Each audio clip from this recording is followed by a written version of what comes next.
Welcome to Thrilling Tales of Adventure.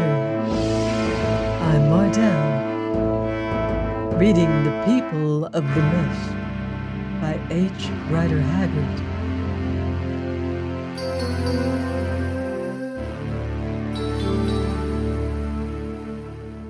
Chapter 7. Leonard Swears on the Blood of Akka. On the morrow, Leonard woke early from a troubled sleep, for his fever would scarcely let him rest.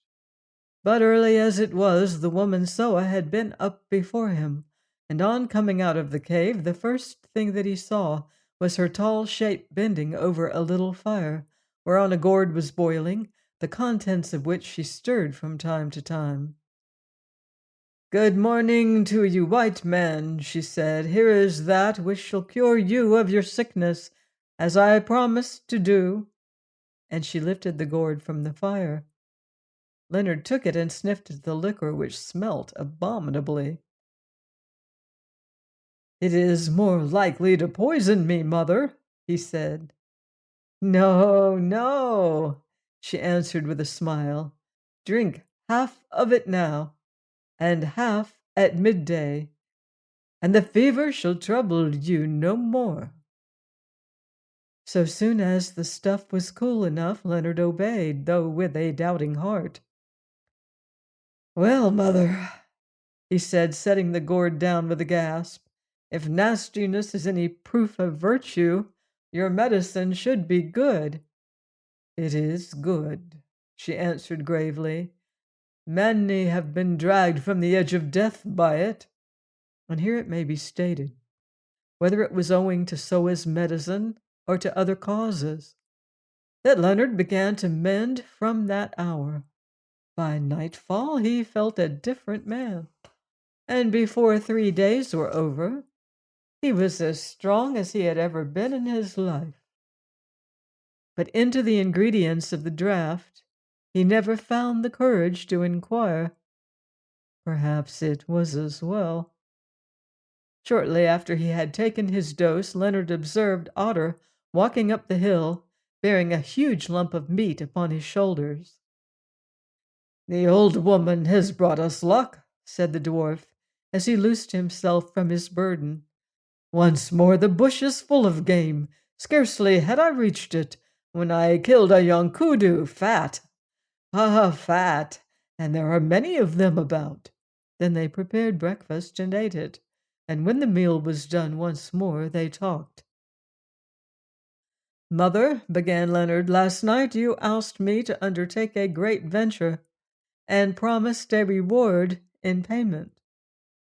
Now, as you said, we Englishmen will do much for gold, and I am a poor man who seeks wealth.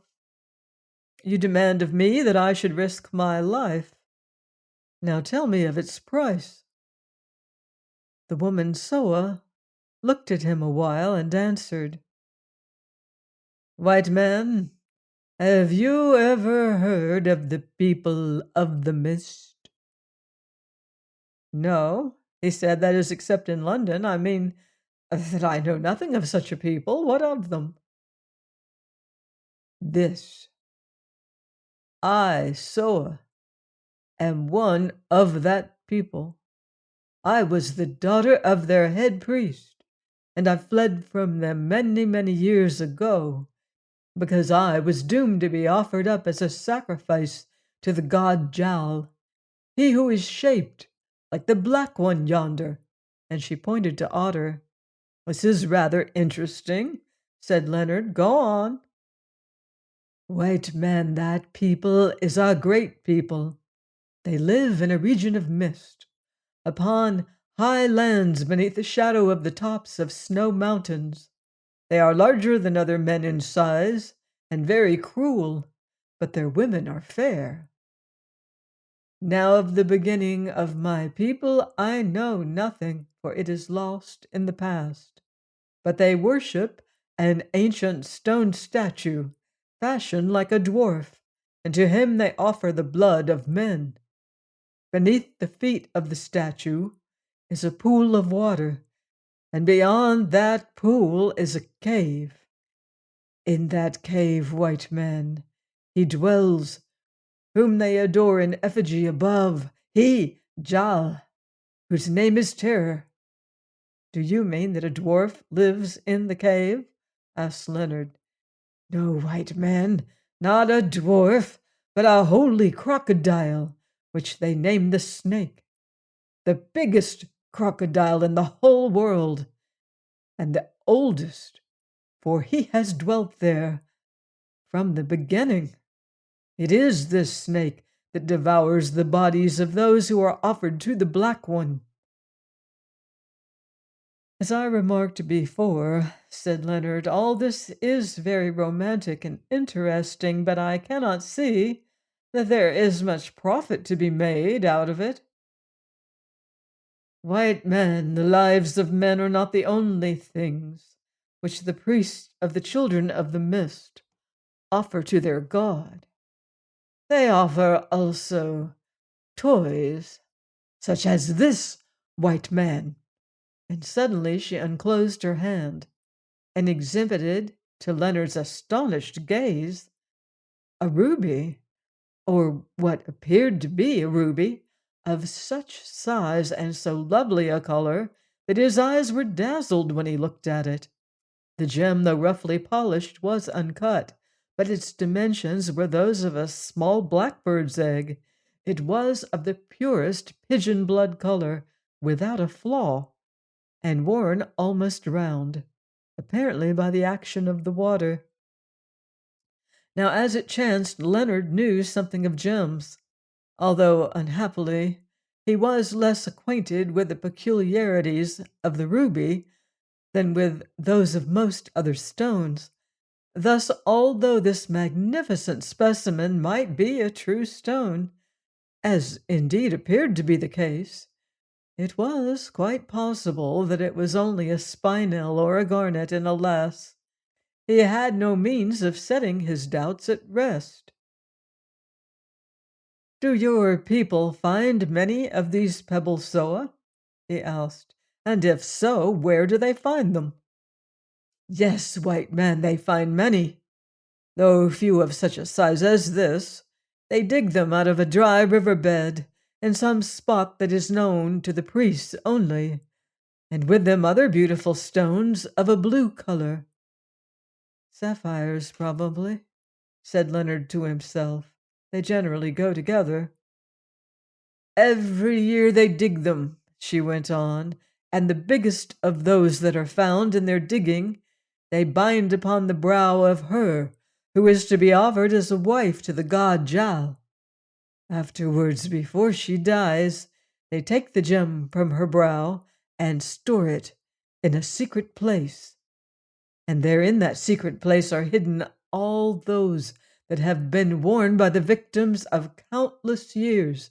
Moreover, the eyes of Jal are made of such stones, and there are others. This is the legend of my people, white man, that Jal, god of death and evil, slew his mother Akka in the far past. There where the stones are found he slew her, and the red gems are her blood, and the blue gems are her tears, which she shed praying to him for mercy.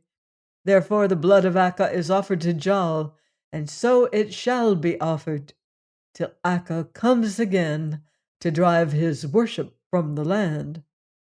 "A nice bit of mythology, I am sure," said Leonard. "Our old friends, the darkness and the dawn, in an African shape, I suppose.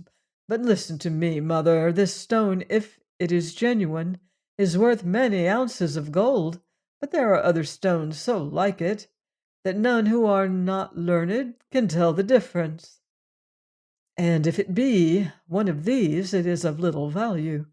Still, it may happen that this and the others of which you speak are true rubies. At any rate, I should be willing to take my chance of that. But now tell me, what is your plan? This is a very pretty story, and the rubies may be there, but how am I to get them?" "I have a plan, white man," she answered, "if you will help me. I offer to give you that stone, which I have borne hidden about me for many years, telling its story to none, no, not even to my voom. I offer to give it to you now, if you will promise to attempt the rescue of my mistress, for I know by your eyes that if once you promise, you will not desert the quest. And she paused, looking at him keenly. Very well, said Leonard, but considering the risk, the price does not seem quite good enough. As I told you, this stone may be worth nothing. You must make a better bid, mother. Truly, white man, I have judged you well, answered Soa with a sneer. Also, you are wise, little work for little wage. Listen now. This is the pay I proffer you. If you succeed, and the shepherdess is saved alive from the grip of the yellow devil, I promise this on her behalf and on my own, that I will guide you to the land of the people of the mist and show you a way to win for yourself all those other countless stones that are hidden there. Good, said Leonard, but why do you promise on behalf of your mistress and yourself? What has she got to do with it? Without her, nothing can be done, white man. This people is great and strong, and we have no force with which to conquer them in war. Here craft must be your spear. You must speak more clearly, Soa. I cannot waste time in guessing riddles. How will you conquer this people by craft, and what has Miss Rod, whom you name the shepherdess, to do with the matter? That you shall learn by and by after you have rescued her, white man. Till then my lips are shut. I tell you that I have a plan, and this must be enough, for more I will not say. If you are not content, let me go to seek help elsewhere. Leonard thought a moment, and seeing that she was determined not to be more explicit, said, Very well, then. And how am I to know that your mistress will fall in with this scheme? I answer for her, said Soa. She will never go back upon my word. Look you, white man, it is not for a little thing that I would have told you this tale. If you journey to the land of the people of the mist, I must go with you. And there should I be discovered, my death waits me. I tell you the tale, or some of it, and I offer you the bribe because I see that you need money, and I am sure that without the chance of winning money you will not hazard your life in this desperate search. But I love my mistress so well that I am ready to hazard mine. I would give 6 lives if I had them to save her from the shame of the slave. Now, white man, we have talked enough. Is it a bargain? What do you say, Otter? Asked Leonard, thoughtfully pulling at his beard. You have heard all this wonderful tale, and you are clever. Yes, Bass, said the dwarf, speaking for the first time. I have heard the tale, and as for being clever, perhaps I am, and perhaps I am not. My people said that I was clever, and that is one of the reasons why they would not have me for a chief. If I had been clever only, they could have borne it, they said, or if I had been ugly only. But being both ugly and clever, I was no chief for them. They feared lest I should rule them too well, and make all the people to be born ugly also. They were fools. They did not understand that it wants someone cleverer than I to make people so ugly. Never mind all that, said Leonard, who understood, however, that the dwarf was talking thus in order to give himself time to think before he answered. Show me your mind, Otter. Bass, what can I say? I know nothing of the value of that red stone. I do not know whether this woman, of whom my heart tells me no good, speaks truth or lies about a distant people who live in a fog and worship a god shaped as I am. None have ever worshipped me, yet there may be a land where I should be deemed worthy of worship, and if so, I should like to travel in that land. But as to the rescue of the shepherdess from the nest of the yellow devil, I do not know how it can be brought about. Say, mother, how many of the men of Mavum were taken prisoners with your mistress? 50 of them, perchance, answered Soa. Well, now, went on the dwarf, if we could loose those men, and if they are brave, we might do something. But there are many ifs about it, Bass. Still, if you think the pay is good enough, we can try. It will be better than sitting here, and it does not matter what happens. Every man to his fate, Bass, and fate to every man. A good motto, said Leonard. So I take your offer, though I am a fool for my pains. And now, with your leave, we will put the matter into writing, so that there may be no mistake about it afterwards. Get a little blood from the buck's flesh, Otter, and mix gunpowder with it. That will do for ink if we add some hot water. While the dwarf was compounding this ominous mixture, Leonard sought of paper. He could find none. The last had been lost when the hut was blown away on the night of his brother's death. Then he bethought him of the prayer book which Jane Beach had given him. He would not use the fly-leaf, because her name was on it, so he must write across the title page. And thus he wrote, in small, neat letters, with his mixture of blood and gunpowder, straight through the order of common prayer. Agreement between Leonard Outram and Soa, the native woman. 1. The said Leonard Outram agrees to use his best efforts to rescue Wanna, the daughter of Mr. Rod, now reduced to a state of slavery and believed to be in the power of one Pereira, a slave dealer. 2.